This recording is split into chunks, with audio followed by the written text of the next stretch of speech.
Hello guys, स्वागत है आप सभी का एक और नई नॉवेल वीडियो में। जैसा कि हमने लास्ट एपिसोड में देखा था, लॉन्ग हाउ चैन और उसकी टीम अपने जनरल डीमन हंटिंग स्क्वाड को कमांडर ग्रेड में प्रमोट करने के लिए गई थी, जहां पर उन लोगों ने एग्जामिनर को काफी अच्छी टक्कर देकर पास कर लिया था। जिसके बाद अब उनकी 21st general demon hunting squad promote होकर 64th commander grade demon hunting squad बन गई थी। सच में कमांडर ग्रेड में प्रमोट होना एक बहुत ही बड़ी बात थी, क्योंकि कमांडर ग्रेड, किंग ग्रेड और एम्परर ग्रेड स्क्वाड अलायंस के मेन फोर्स में शामिल होती है। अब आगे एपिसोड की स्टार्टिंग में हम देखते हैं लॉन्ग हाउ चैन अपनी टीम के साथ मिशन टावर के 3rd फ्लोर पर आ गया था, ताकि वो सभी अपने लिए कुछ न्यू इक्विपमेंट्स खरीद सकें, क्योंकि इसके बाद वो सभी एक न्यू मिशन पर जाएंगे। वहीं लॉन्ग हाउ चैन कहता है सब अपने अपने अकॉर्डिंग इक्विपमेंट्स देखेंगे और उसे बाय करेंगे, जो सुन लिन, सीमा शियान, हैन यू, वैंगवान और चेरी चैन काउंटर की ओर चल देते हैं। मगर लॉन्ग हाउ चैन सायर का हाथ पकड़कर वेंडर बूथ की ओर जा रहा था, जहाँ से 5th लेवल के मैजिकल बीस्ट के मैजिकल क्रिस्टल मिलते थे। पर वहाँ पहुंचने के बाद लॉन्ग हाउ चैन को कुछ खास इक्विपमेंट नहीं दिखता,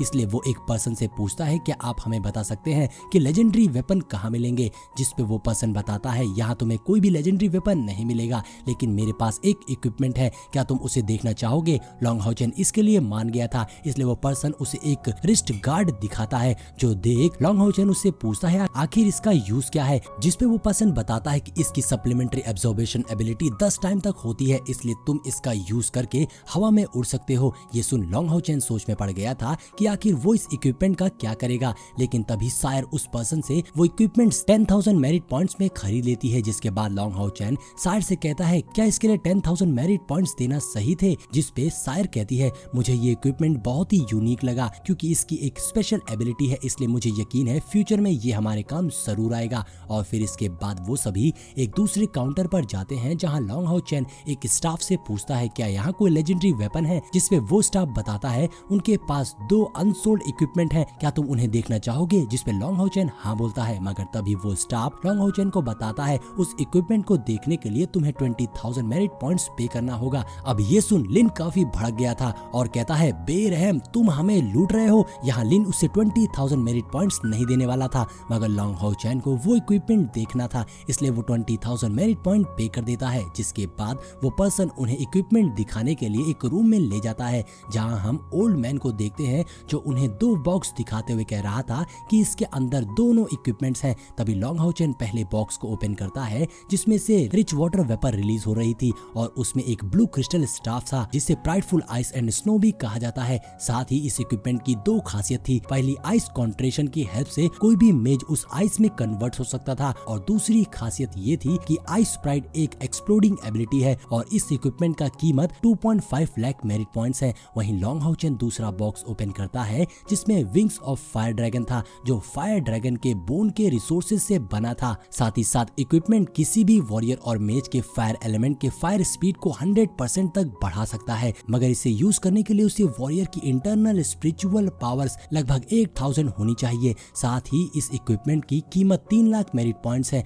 जो सुन लिन सदमे में चला जाता है, मगर तभी लॉन्ग हाउ चैन के कहने पर उन दोनों इक्विपमेंट्स को खरीद लेता है। जिसके बाद वो सभी विला वापस गए थे, जहां हम देखते हैं सीमा शियान काफी उदास था, जो देखकर लॉन्ग हाउ चैन उससे पूछता है आखिर इससे क्या हुआ। जिसपे लिन हंसते हुए बताता है ये जनाब गए थे उस ऑक्शन वाली लेडी एंकर को प्रपोज करने, मगर उसने तो उसके मुंह पर बोल दिया कि उसे गंजे पृष्ठ नहीं पसंद है। ये सुन सब जोर जोर से हंसने लगते हैं, मगर तभी लॉन्ग हाउ चैन सबको टावर ऑफ इटर्निटी में चलने के लिए कहता है, जो हमने ओरिजिनल एपिसोड में देख ही लिया था। वो लोग टावर ऑफ इटर्निटी में जाकर अपने फर्स्ट टेस्ट को पास करते हैं, जहां पर लॉन्ग हाउ चैन ने दोनों सेंट गार्ड को अपना गार्डियन बना लिया था, और जब भी उसे दोनों सेंट गार्ड की जरूरत होगी तो वो उन्हें इटर्नल ऑफ मेलोडी से बाहर निकाल लेगा। अब आगे जो कि उन लोगों ने फर्स्ट फ्लोर के सारे टेस्ट को पास कर लिया था, इसलिए 2nd फ्लोर का एंट्रेंस ओपन हो जाता है, जो देख लॉन्ग हाउ चैन डिसाइड करता है कि वो सबसे पहले जाकर इस टेस्ट को चेक करेगा। देन उसके बाद बाकी टीममेट उसमें एंटर होंगे, क्योंकि पता नहीं 2nd फ्लोर पर कौन सा अननोन खतरा हो। जिसके बाद long How chain 2nd floor के ट्रायल एरिया में एंटर करता है, जहां हम देखते हैं वो एरिया बिल्कुल डार्क एनर्जी से भरा हुआ था, और वहीं लॉन्ग हाउ चैन हवा में उड़ रहा था। और फिर जैसे ही लॉन्ग हाउ चैन फ्लोर पर उड़ता है, तभी अचानक वो टेलीपोर्ट होकर अपनी टीममेट के पास आ जाता है, जो देख उसके साथी काफी हैरान थे और पूछते हैं बॉस आप यहाँ कैसे आ गए। तब लॉन्ग हाउ चैन फिर से 2nd फ्लोर में एंटर होकर फ्लोर पर खड़े होने की कोशिश करता है, मगर फिर से वो अपनी टीम के पास वापस पहुंच गया था। लॉन्ग हाउ चैन सोचता है बिना फेल हुए वो आखिर बार बार बाहर क्यों आ जा रहा है, मगर लॉन्ग हाउ चैन हार नहीं मानता और वो फिर से सेकंड फ्लोर में एंटर होता है। लेकिन इस बार उसे समझ में आ गया था कि वो आखिर क्यों बार बार अपनी टीम के पास टेलीपोर्ट हो जाता है, क्योंकि सेकंड फ्लोर के टेस्ट में उड़ना जरूरी था। इसलिए लॉन्ग हाउ चैन अपने स्पिरिचुअल विंग्स को एक्टिवेट कर लेता है। अब लॉन्ग हाउ चैन आगे बढ़ ही रहा था कि तभी उस पर एक अटैक होता है, पर लॉन्ग हाउ चैन तुरंत अपनी शील्ड वॉल टेक्निक से खुद को प्रोटेक्ट कर लेता है। तभी वो देखता है ये अटैक सेकंड फ्लोर के फ्लाइंग स्केलेटन गार्ड ने करा था, जिससे वो समझ जाता है कि इसीलिए इस टेस्ट में उड़ना जरूरी है, क्योंकि अब उसकी फाइट फ्लाइंग स्केलेटन गार्ड से होने वाली है।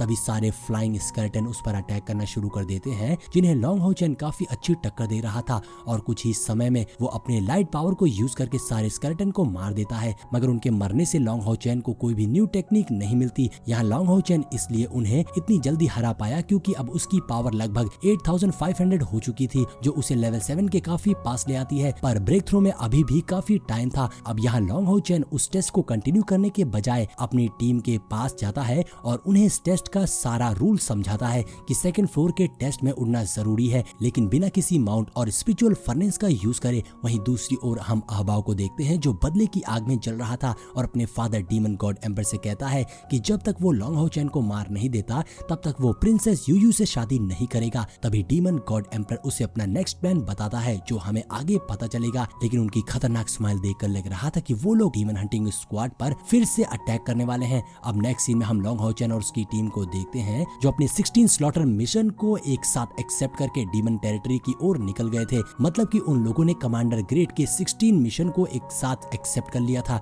जो आज से पहले अलायंस में कभी नहीं हुआ था। हालांकि उन्हें सारे मिशन को कंप्लीट करने के लिए काफी टाइम दिया गया था, मगर फिर भी वो जिस मिशन पर जा रहे थे वो बहुत ही ज्यादा खतरनाक था, क्योंकि उसमें उन्हें 72nd डीमन गॉड यानी डेविल स्नेक एंड्रोमा को मारना था, जिसके अंदर कम से कम 4 8th लेवल के पावर हाउस की पावर्स थी। और जब ये बात हान कियान को पता चलती है तो काफी गुस्सा होते हैं और कहते हैं अगर अहबाव को इसके बारे में पता चलता तो वो अपनी आर्मी के साथ लॉन्ग हाउ चैन और उसकी टीम पर अटैक कर देता। साथ ही उनके पीछे और भी डीमन गॉड पड़े थे, जिनके सक्सेसर को उन लोगों ने फैंटेसी पैराडाइज में मारा था। उधर लॉन्ग हाउ चैन और उसके साथी अपने कैरियर्स की हेल्प से स्टार सीकर सिटी पहुंच गए थे और आगे का रास्ता वो सभी यूयू मर्चेंट ग्रुप में शामिल होकर करने वाले थे। तभी उन्हें यूयू मर्चेंट ग्रुप का मैनेजर मिलता है, जो लॉन्ग हाउ चैन को पहचान गया था, क्योंकि प्रिंसेस यूयू ने कहा था अगर लॉन्ग हाउ चैन यहाँ आए तो उसकी मदद जरूर करना। मगर तभी वहाँ एक ऑफिसर आके मैनेजर को परेशान करने लगता है और कहता है यूयू मर्चेंट ग्रुप इलीगल तरीके से सप्लीमेंट सप्लाई करती है। साथ ही साथ उसने लॉन्ग हाउ चैन और उसकी टीम को घेर लिया था और कहता है बिना हमारी परमिशन के तुम लोग इनको आगे नहीं ले जा सकते हो। अगर ले जाना है तो पहले हमें कुछ गोल्ड कॉइन्स दो, नहीं तो हम तुम्हें मार देंगे। अब ये सुनकर मैनेजर काफी रिक्वेस्ट करता है, पर तभी लॉन्ग हाउ चैन उस ऑफिसर को अपना कमांडर ग्रेड आईडी कार्ड दिखाता है, जहां उसका नाम और ग्रेड देखकर उस ऑफिसर की हवा टाइट हो गई थी, क्योंकि अभी तक उसे नहीं पता था कि ये 64th commander grade demon hunting squad का कैप्टन लॉन्ग हाउ चैन है। जिसके बाद वो ऑफिसर लॉन्ग हाउ चैन से माफी मांगकर वहां से भाग जाता है। अब आगे हम देखते हैं 2 दिन बाद कारवां डीमन टेरिटरी की ओर निकल गया था, मगर डीमन टेरिटरी में एंटर होने से पहले Long How Chan warrior temple के हेड से मिलता है। फिर वहां पहुंचते ही Long How Chan warrior temple के हॉल में जाता है, जहां उसकी मुलाकात 2 हेड से होती है। लॉन्ग हाउ चैन उनसे परमिशन लेने आया था ताकि वो डिवाइन स्वॉर्ड यूज कर सके, क्योंकि इस स्वॉर्ड के पुराने इनहेरिटर ये वुशेंग इसी टेंपल से बिलोंग करते थे और वहीं उनका स्टैचू भी बना था, जिसके नीचे अ हीरो 1000 ईयर लिखा हुआ था। अब यहाँ दोनों हेड उस स्वॉर्ड को देखकर काफी सरप्राइज थे और कहते हैं बच्चे आखिर ये तुम्हें कहाँ से मिला, अच्छा हुआ तुम इसे लौटाने चले आए। इतना कहते ही वो स्वॉर्ड लेने के लिए आगे बढ़ते हैं, मगर लॉन्ग हाउ चैन कहता है ये स्वॉर्ड मैं लौटाने नहीं आया हूँ। जो सुन दोनों हेड काफी गुस्सा हो गए थे और तुरंत अपनी आर्मी को स्वॉर्ड छीनने का ऑर्डर देते हैं, मगर तभी लॉन्ग हाउ चैन उन पर डिवाइन स्वॉर्ड से अटैक कर देता है, जिसके साथ ही हमारा ये एपिसोड यहीं पर एंड हो जाता है। दोस्तों अगर वीडियो अच्छी लगी हो तो लाइक और कमेंट जरूर करिएगा। मिलते हैं नेक्स्ट